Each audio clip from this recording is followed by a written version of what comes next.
मी सावित्रीबाई ज्योतिराव फुले या मालिकेच्या आजच्या भागामध्ये आपण बघूया. इथे ज्योती सावित्रीला म्हणत असतो की याचा अर्थ माझ्या शब्दाला किंमत नाही. तेव्हा सावित्री म्हणते, मालक हे काय बोलताय तुम्ही? तुमच्या शब्दाला किंमत नसती तर मी शिकायला तयार झाले असते का?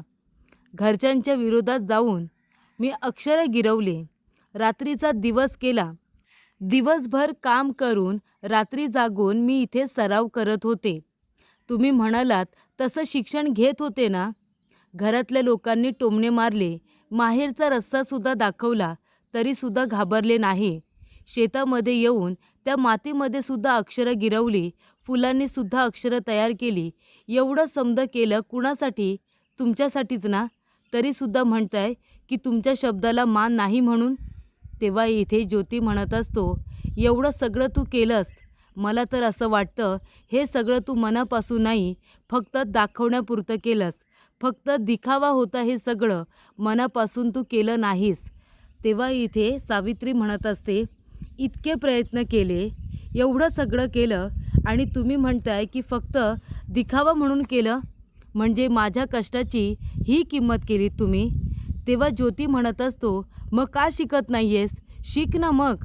मग आता का घाबरतेस? आता का माघार घेतेस? तेव्हा इथे ज्योती म्हणतो की सावित्री याला मुसळामागे लपणं म्हणतात. तेव्हा सावित्री म्हणते, हे बघा, याला मुसळामागं लपणं म्हणत नाही. म्हणजे घराची इब्रत राखणं हे मुसळामागे काही लपणं होतं का? मला फक्त माझ्या घराची इब्रत राखायची आहे, म्हणून मी आता शिकणार नाही म्हणजे नाही. काहीही झालं तरी पाटी आणि पेन्सिल हातामध्ये घेणार नाही. तेव्हा इथे ज्योतीला खूपच जास्त राग येतो आणि तो रागानेच घराच्या बाहेर पडतो.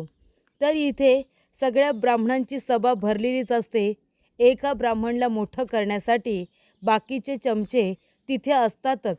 तेव्हा एक आता माणूस हातामध्ये दावणं घेऊन येतो.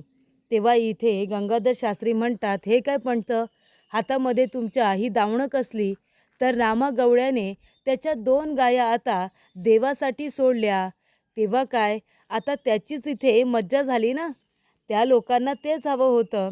बिचाऱ्या गवळ्याच्या 2 दुभत्या गायी देवाला आता सोडलेल्या असतात. गंगाधर शास्त्री म्हणतात की बरं झालं, हे भय सगळ्या लोकांमध्ये हवं आहे.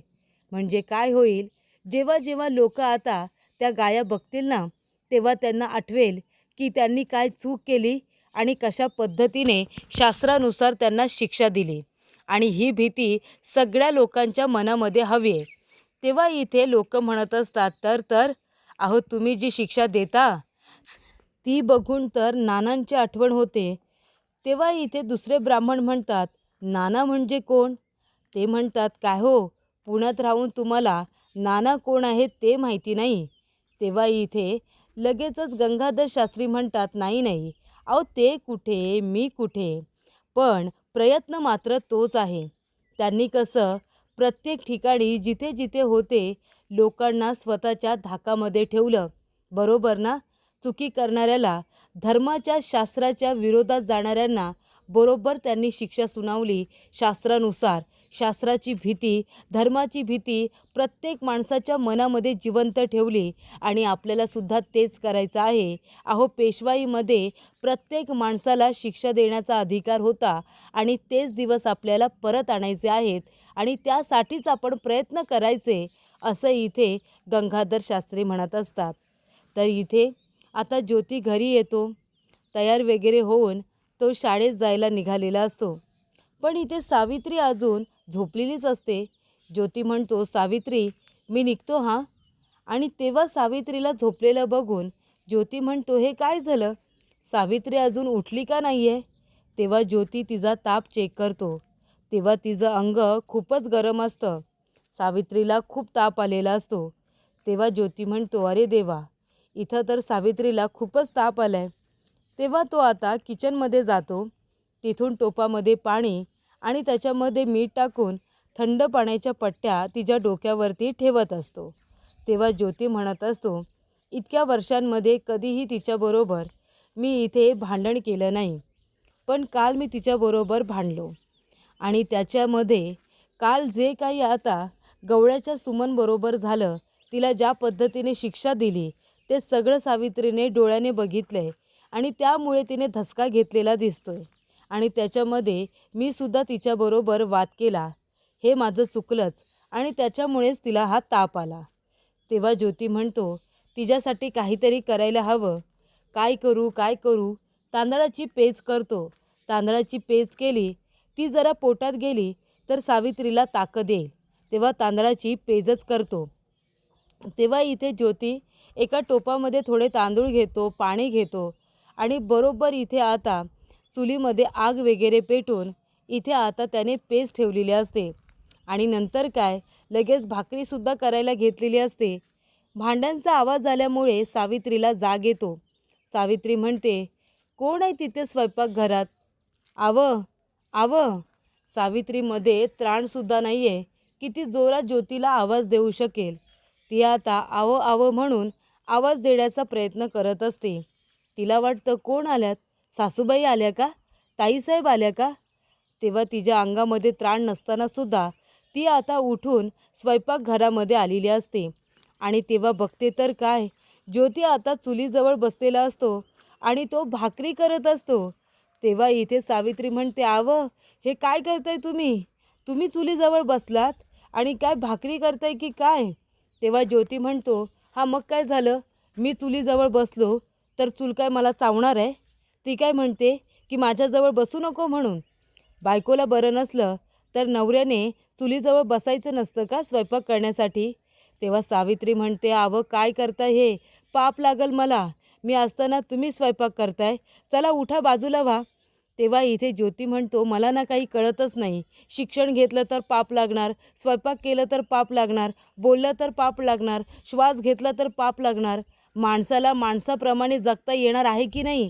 स्वतःच्या मर्जीने जगता येणार आहे की नाही? की सगळ्यांनी फक्त घाबरून आणि भिवूनच राहायचं प्रत्येकाला? तेव्हा इथे सावित्री म्हणते, हे बघा मला ते काय बी कळत नाही, पण तुम्ही इथे भाकऱ्या वगैरे केलेल्या मला चालणार नाही, मला ते पटतच नाही. तुम्ही उठा बरं, व्हा बाजूला. ज्योती म्हणतो, का काय झालं? तू करतेस ना माझ्यासाठी भाकऱ्या, माझी काळजी घेतेस ना आजारपणामध्ये, मग जर मी हे सगळं तुझ्यासाठी केलं तर कुठे बिघडलं? पण नाही, बायकांनीच ही कामं करायची, पुरुषांनी ती करायचीच नाही. ह्याच रूढी परंपरा चालत आल्यात ना आत्तापर्यंत आणि आपण सुद्धा तेच करत जातो. तेव्हा सावित्री म्हणते, अहो बास करा ना आता, मी पाया पडते तुमच्या, उठा बरं तुम्ही तिथून. भाकऱ्या वगैरे थापू नका, मला खरंच ते नाही आवडणार. तुम्ही ही कामं केलेली मला नाही चालणार. तेव्हा इथे आता सावित्री म्हणते, तुम्ही कधी काही माझं ऐकणारच नाही का हो? आणि ती आता म्हणते, चला व्हा बाजूला. सावित्री उभी राहिलेली असते. तिच्याच अंगामध्ये त्राण नाही आहे तर ती काय करणार? तिला चक्कर येते. तेव्हा ज्योती म्हणतो, सावित्री तू चल बरं माझ्याबरोबर, चल. आणि हे बघ, तू आता इथे आराम कर, अजिबात दगदग करू नकोस, तू फक्त आराम कर. तेव्हा इथे ज्योती म्हणतो, सावित्री मी तुझ्यासाठी पेज केले.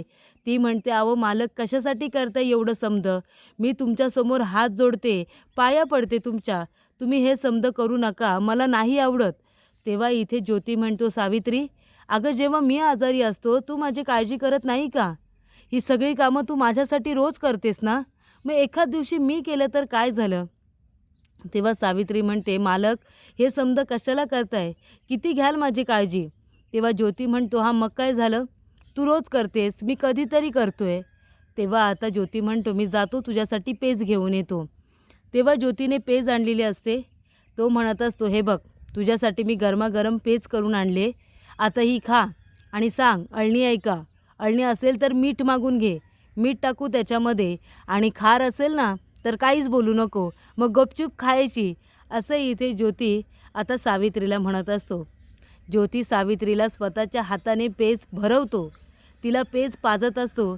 इथे सावित्रीला विचारतो, कशी झाले? सावित्री मान हलवते आणि म्हणते, छान झाली.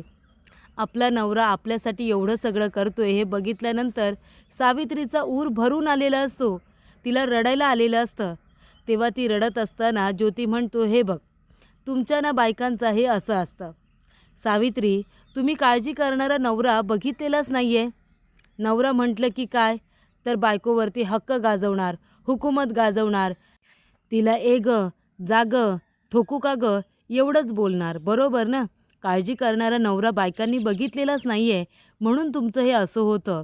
तुम्ही बायका म्हणून जर घरातली सगळी कामं करता, आमचीसुद्धा काळजी घेता, दिवसभर तुम्ही घरामध्ये राबत असता आणि जर मग तुम्हाला बरं नसेल तर तुमची काळजी घ्यायला नको का? तुम्हाला काय हवं नको ते बघायला नको का? सांग बरं. तेव्हा इथे आता मी तुझ्यासाठी पेच केली, तुला भरवली, तर मी तुझी काळजी घेतली तर माझ्यावरती काय आभाळ कोसळलं? मला काय पाप लागलं? सांग ना. तेव्हा इथे आता सावित्री म्हणत असते, मालक, मी शिक्षणासाठी नकार दिला म्हणून तुम्हाला राग आला ना? वाईट वाटलं ना तुम्हाला? तेव्हा इथे आता ज्योती म्हणत असतो, नाही सावित्री, तू शिक्षणासाठी नकार दिलास म्हणून मला राग नाही आला, पण मला वाईट मात्र वाटलं. का माहिती आहे? तू जर शिक्षणासाठी स्वतःच्या मनाने नकार दिला असतास ना, म्हणजे तुला इच्छाच नाही आहे म्हणून तू नकार दिला असतास ना, तर मला राग नसता आला. पण तू लोकांसाठी, लोक बोलतात म्हणून तू घाबरलीस आणि त्यानंतर तू माघार घेतेस. याच्यामध्ये तुझी इच्छा सामील नाही आहे, तर तू लोकांकडे बघून तू शिक्षणासाठी नकार दिलास ना, त्याचं मला वाईट वाटलं. तेव्हा इथे सावित्री म्हणते, म्हणजे?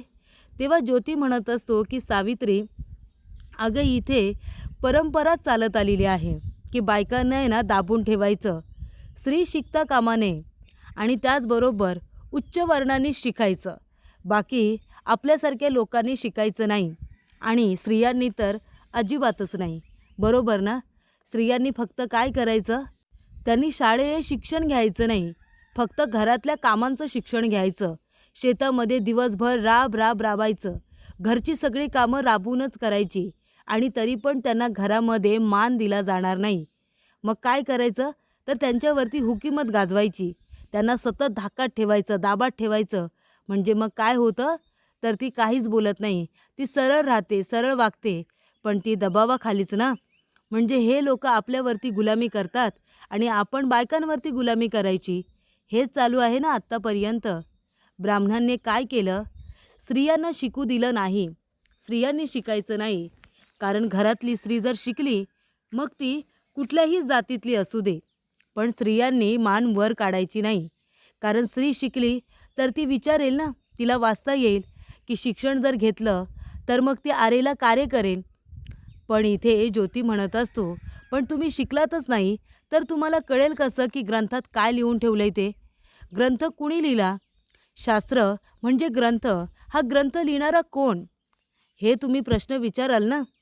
पण तुम्ही ते करू नये, तुम्ही मानच वर काढू नये म्हणून तुम्हाला सतत धाकात ठेवलं गेलं, तुम्हाला दाबात ठेवलं गेलं.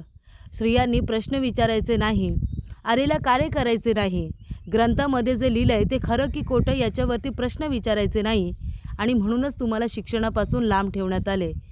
तेव्हा इथे ज्योती म्हणत असतो की हे अन्याय अत्याचार हे लोकांवरती चालूच आहेत. बायकांनी नवऱ्याच्या आधी जेवायचं नाही, नाहीतर घुबडाचा जन्म मिळतो.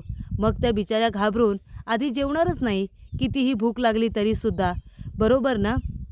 गवळ्याच्या सुमनला इथे आता पवित्र करण्यासाठी तिला शिक्षा देण्यात आली, पण काय झालं? झाली का ती पवित्र? जळक्या उकळत्या तेलामध्ये तिने हात टाकला, त्याच्या 2 दुभत्या गायी इथे देवाला सोडल्या. त्याचं किती नुकसान झालं याचा विचार कुणी केला का? नाही ना. मग इथे आपल्यावरती ब्राह्मण लोक इतक्या वर्षापासून अन्याय अत्याचार करतायत. ब्राह्मणांनी काय केलं? इथे गुलामांना गुलाम म्हणूनच त्यांनी वागवलं, पण गुलामीची जाणीव न करू देता त्यांना शास्त्राच्या नावाखाली सतत घाबरवून ठेवण्यात आलं. बरोबर ना? पण याच्या विरोधात कुणाला जायचंच नाही आहे. आपण शिक्षण घेतलं तर पुढे जाऊन काहीतरी चांगलं घडू शकतं, येणाऱ्या पिढीला आपण काहीतरी चांगलं देऊ शकतं, याचा कुणी विचारच करत नाही आहे. जो तो घाबरून नुसता गप्प बसतोय. मग त्याने बदल कसा काय होणार? बदल कोण घडवणार? असा आता प्रश्न ज्योतीने विचारलेला असतो.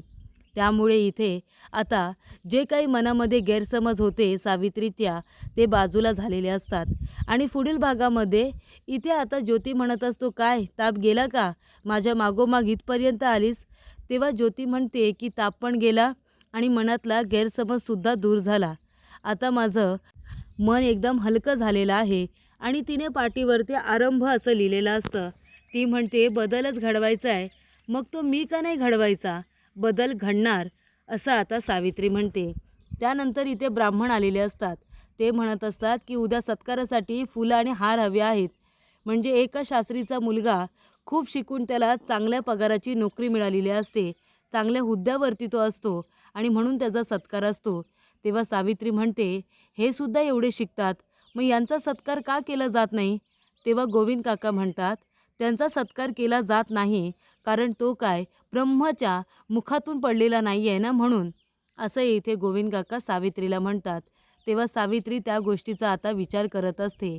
ब्राह्मण इथे ज्योती आणि सावित्रीवरती लक्ष ठेवून असतात. कारण का? तर इथे सावित्री शिक्षण घेत असेल, तर मग इथे आता ज्योतीच्या संपूर्ण कुटुंबाला, ज्योतीला आणि सावित्रीला त्यांना शिक्षा करायची असते आणि म्हणूनच ते लोकं आता माणसं पेरून ज्योती आणि सावित्रीवरती लक्ष ठेवत असतात.